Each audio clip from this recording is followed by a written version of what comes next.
hay una expresión fija que dice Francisco Umbral, gran escritor, mala persona. Yo no soy una persona, yo creo que no te lo advierto. Además no se puede ser bueno, si eres bueno no llega a nada. Nunca se sabía si hablaba en ficción o hablaba de verdad. Una especie de desacato permanente, rebeldía. Vamos a hablar con Charly Arnaiz y Alberto Ortega sobre su largometraje documental que se llama Anatomía de un dandy. Y bueno, yo quería comenzar la entrevista diciéndoos que me encanta el nombre de la productora, que es Dada Films, porque sé todo el movimiento dadaísta y todo esto y me parece un nombre súper curioso.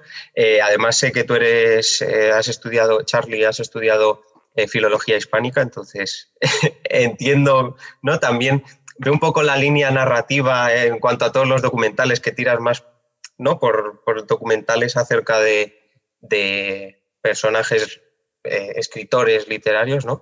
Entonces, quería saber un poco cómo surgió este documental, después de todos los que habéis hecho, pues, ¿cómo surgió el documental sobre Francisco Umbral?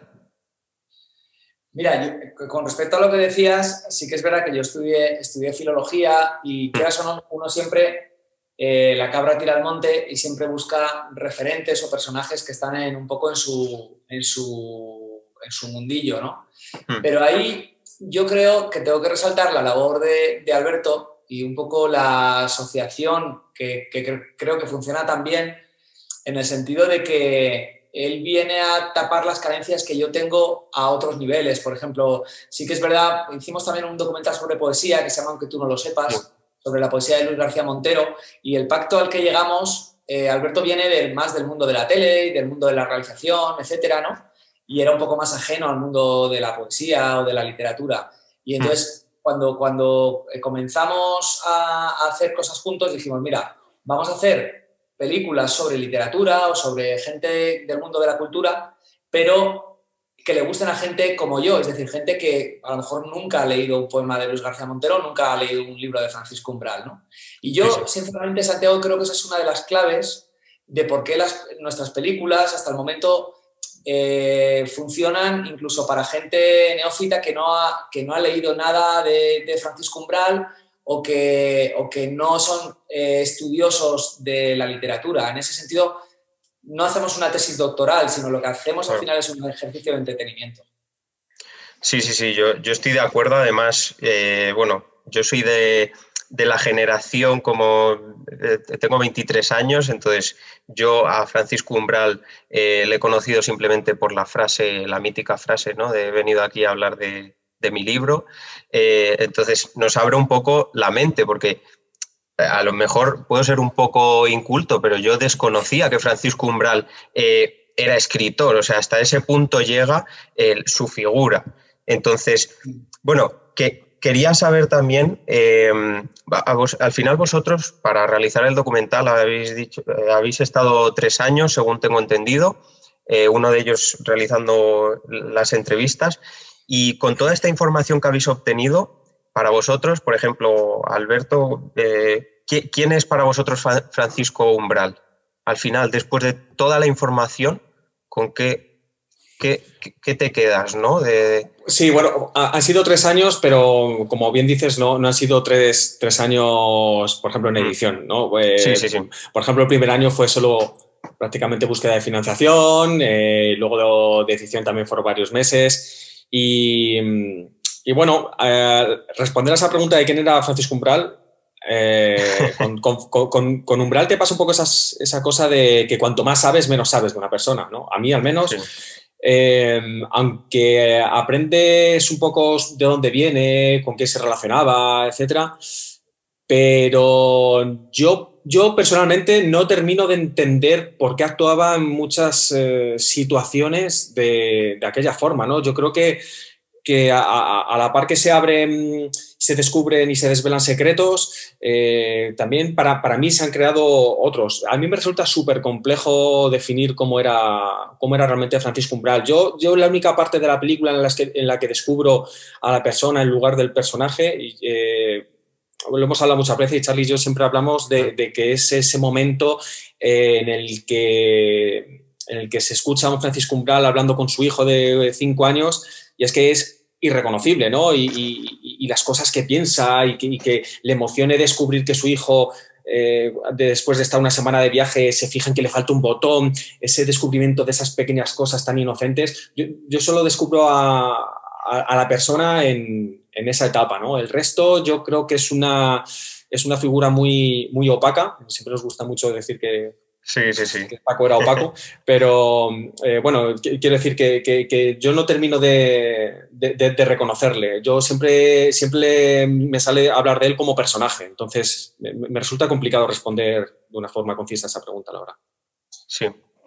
Y bueno, al final también cuando haces una obra es inevitable quizá poner una parte de ti, ¿no? Yo creo que no se puede separar al autor de la obra, es mi concepción del audiovisual, entonces no sé si hay algo de vosotros dentro de este documental o que hayáis visto reflejado quizá en el personaje de Francisco Umbral, no sé, un poco, es una pregunta bastante personal, pero me gusta como saber la relación que hay de... No, pero es muy curioso lo que dices, porque yo creo que es así. Es decir, yo creo que al final cuando cualquier creador, ya no solo en el mundo del cine, sino en pintura, en literatura, en música, yo creo que todo aquel que crea algo siempre, en cierto modo, deja un poco su impronta, ¿no? En este sentido, si yo tuviera que pensar lo que estamos dejando Alberto y yo en las cosas que hacemos, yo creo que hay algo, un común denominador en todos los contenidos que estamos realizando, que es la emoción. Es decir, yo creo que todas nuestras películas tienen un punto emotivo buscado a propósito, por otro lado. O sea, no es algo que surja de la nada, sino que es algo bastante buscado, porque creemos que es muy bonito que un espectador mantenga una montaña rusa de emociones cuando está viendo algo tuyo, ¿no? A nosotros nos pasa con Anatomía de un Dandy, en los últimos pases que hemos hecho, pues la gente se te acerca y dice, joder, he llorado en la película, me he reído, he empatizado con el personaje, lo he odiado, y yo creo que eso es muy bonito, ¿no? La posibilidad de poder meterte en una sala de cine o de poder darle al play en tu casa y que durante 1 hora y media tu cabeza y tu cuerpo sufran una transformación en ambos sentidos, a mí me parece de las mejores cosas que se pueden hacer, ¿no? Y además el género documental y sobre todo cómo enfocamos Charly y yo los documentales que consideramos que están vivos hasta que decides matarlo, ¿no? También nos pasa una cosa muy curiosa, que es que viendo la película ya finalizada, nos enseña la película a nosotros en el sentido de que le buscamos mensajes y moralejas que haciendo la película no habíamos caído, ¿no? Y luego lo comentamos, ¿no? Y entonces es bonito también que la propia película nos deja a nosotros esa marca, ¿no?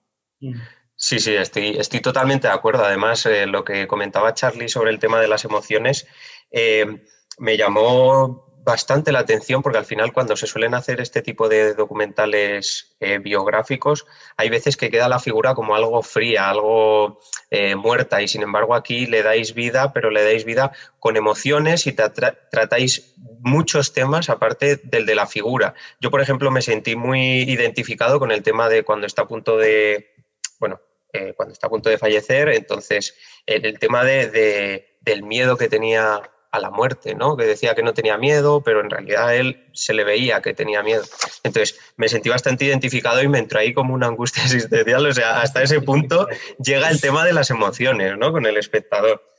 Yo creo, Santiago, que la película trasciende al personaje. Es decir, la película toca una serie de temas universales, como puede ser lo que tú decías hace un momento, ¿no? El miedo a la muerte, ¿no? Que es el éxito, el determinismo social, es decir, si uno por pertenecer a un estamento social es capaz de llegar a lo más alto, ¿no? Y sí que es verdad que en ese sentido, por lo que estás contando, nos gusta acercarnos a los personajes, pero no hacerles una autopsia, sino mantener al personaje vivo, ¿no? Y en ese sentido te doy totalmente la razón, y yo creo que es una de las constantes en todos los documentales que estamos haciendo. Por desgracia, el género biográfico muchas veces está menospreciado. Porque la gente se piensa que es mucho más fácil hacer un tema biográfico que dedicarte a algo social. Cuando yo creo que ambos tienen muchísima complicación, pero acercarte a la obra y la trayectoria de un personaje como Francisco Umbral, con sus puntos positivos y sus puntos negativos, y hacer algo que trascienda al personaje, yo creo que tampoco es tan fácil, ¿no? No, de hecho es bastante complicado. Habéis tenido muchísimas horas y muchísimo material. A la hora de afrontar esa organización de todo el material de archivo, tanto fotografías como vemos las últimas entrevistas que han sido el hilo conductor, ¿cómo habéis tratado ese material de archivo y cómo os habéis enfrentado a él? Porque al final es mucho, entonces, ¿cómo habéis discriminado qué valía, qué no? ¿No? Un poco... Pues yo creo que no hay otro misterio que echarle horas. Probar y ver si funciona. Si no, bueno, hay una labor también de la labor de documentación, como se puede comprobar en el documental es enorme. Y bueno, el organizar esa cantidad ingente, el saber... Por luego hay una cosa que no te das cuenta hasta que te pones a hacer documentales, que es que tienes que gestionar todos los derechos de cada una de las fotos.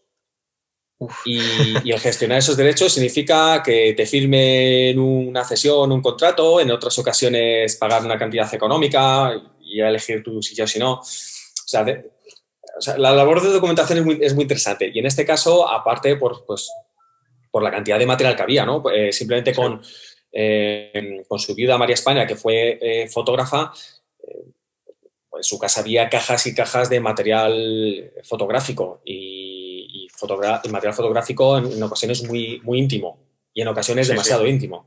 Entonces, esa criba, esa selección, bueno, siempre se intenta, por ejemplo, para descubrir al personaje al Paco Umbral más casero, ¿no? Por así decirlo, siempre se intenta aprovechar el archivo personal, pero, o sea, hazte una idea de la cantidad de fotografías que hay en el ayuntamiento, por ejemplo, o en cualquier revista de la época.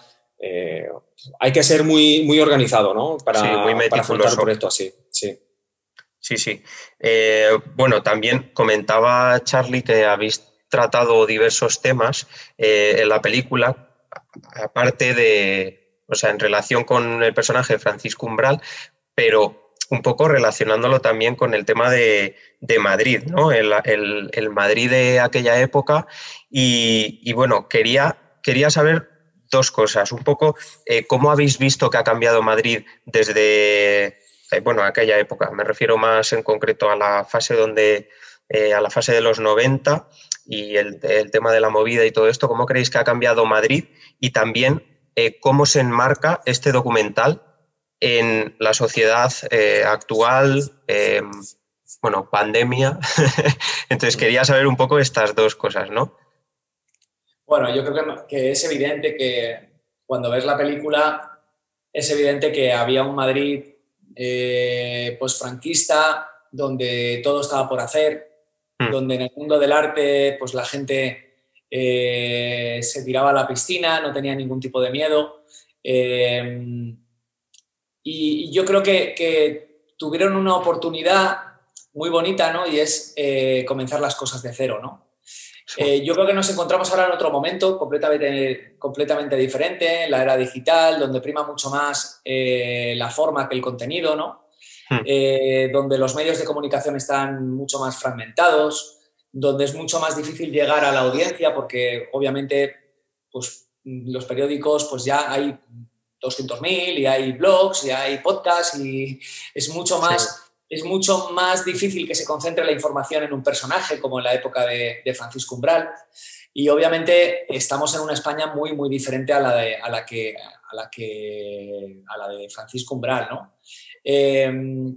Yo no sé si es mejor o peor. Creo que es muy diferente. Yo creo que no hubiera... O sea, Francisco Umbral en esta época no hubiera llegado a ser quien fue, sinceramente. Pero creo que también ahí es muy valioso el valor del propio Umbral si quieres conocer una parte de este país, la de la segunda mitad del siglo XX en España, tienes que leer a Umbral, ¿no? Al igual que si quieres conocer pues, la época de Goya, tienes que recurrir a sus cuadros, ahí está todo. Pues con Umbral pasa algo muy parecido. Al final era una persona que pateaba desde las chozas hasta los palacios, desde las cenas con los políticos o los cócteles literarios hasta tomar café en el Palace con las marquesas, ¿no? Era una persona que se movía en todos los ámbitos y yo creo que eso es muy bonito, ¿no? Al final era como una especie de persona que se iba colando dentro de todos los ambientes de la sociedad española, ¿no? Y te lo iba contando, sí. ¿no? Y dándole su visión. A él hay una parte de la película muy bonita que dice, yo lo paso todo por mi monóculo literario, ¿no? Yo soy un escritor como mi gato es un felino, ¿no? Yo creo que con eso lo dice todo.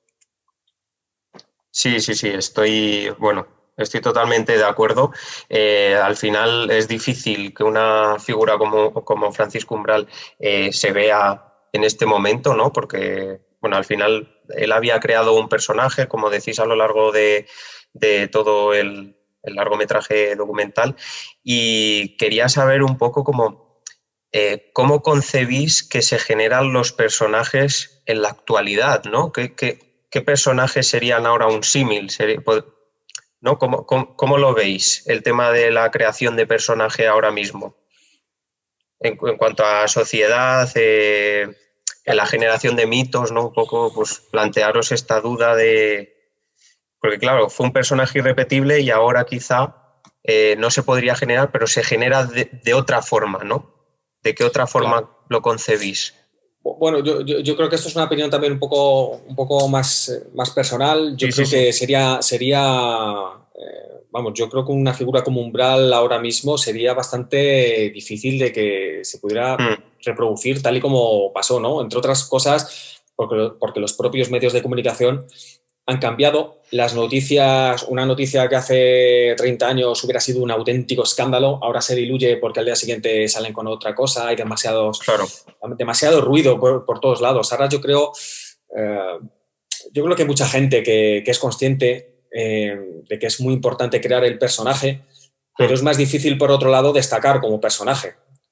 Seguramente por eso, ¿no? Porque hay como más competencia y hay por ejemplo, medios de comunicación como pueden ser Twitter, que hasta cierto punto es un medio de comunicación, donde son auténticos lugares donde la gente muchas veces alaba, pero otras muchas más echan sus odios sin ningún tipo de reparo.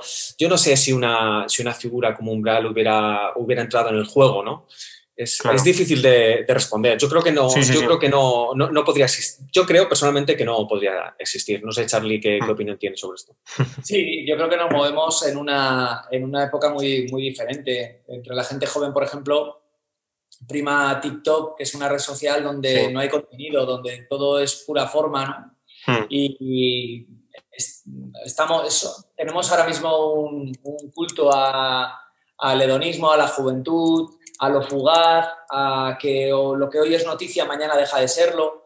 Y en ese sentido yo creo que una persona como Umbral, acostumbrada a ir a utilizar los medios de comunicación, pero también a tener detrás un contenido bastante riguroso, pues sería muy, muy complicado tenerlo, que existiera.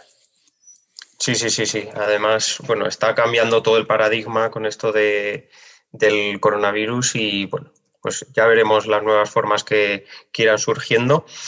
También quería preguntar, ¿cómo ha influido el tema de la pandemia en la distribución de vuestro largometraje? Porque, bueno, este viernes se va a estrenar en Filmin, ¿no? Entonces, bueno, ha tenido también la vida en la ventana de distribución en el cine. Entonces, ¿cómo ha influido? ¿Cómo lo habéis llevado vosotros? Pues, bueno, a ver, por un lado, después de estar tantos meses y tantos años trabajando en un largometraje documental, pues imagínate lo bonito que es verlo en pantalla grande, ¿no? Eso siempre pensamos, a pesar de lo que está cayendo ahí fuera, que es mejor estrenarlo de esta forma a no haberlo estrenado. Pero sí que es verdad que a veces, por ejemplo, el estreno que tuvo lugar de la película La Seminci, estrenas en un teatro para 400 personas y ves que el aforo permitido es solo de 30 y bueno, es como una sensación encontrada porque por un lado estás muy agradecido, pero por otro te da pena decir, joder, me encantaría que esto estuviera lleno de gente emocionada y aplaudiendo por la película, ¿no? Es a lo que aspiras. Pero como todo a todas las personas esta pandemia sobre todo le ha cambiado los planes, porque de repente tienes programada la película a las 8, pero cambian el toque de queda y te la quitan porque ya no es legal que termine la película después del toque de queda. Está siendo muy complicado, la verdad que está siendo muy difícil y tenemos, dentro de tanto la ficción como el documental, hay mucha gente que está intentando proyectar en cines, porque al final cualquier persona que se dedica a esto es un poco un sueño, ¿no? El ver tu película en una pantalla grande y bueno, somos unos luchadores porque de verdad que supone mucho trabajo, muchísimo trabajo pero bueno, es mejor estar en esta situación a ni haber llegado. O sea que bueno. Sí. Y ahora con Filmin, a partir del día 5, cualquier persona, yo creo que a nivel mundial puede ver la película y eso además quita un poco esa espinita, ¿no? Es bajo suscripción, no es bajo alquiler como sucede con otras películas. Bueno, también para ir cerrando quería preguntaros ¿cómo veis los Goya de este año? Porque estáis nominados al Goya Mejor Largometraje Documental, pues un poco ¿cómo los percibís a nivel personal por encima? Sé que en la categoría de documental es la que más fuerte está este año, ¿no? Con películas como My Mexican Pretzel y luego también está el año del descubrimiento, aparte de la vuestra. Y bueno, ¿cómo lo concebís este año?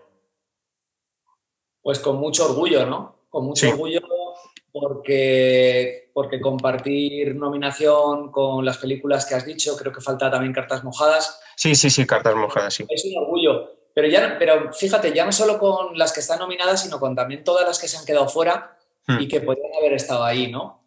Yo creo que lo bonito este año es que se ha demostrado que el documental está pasando por una época muy buena.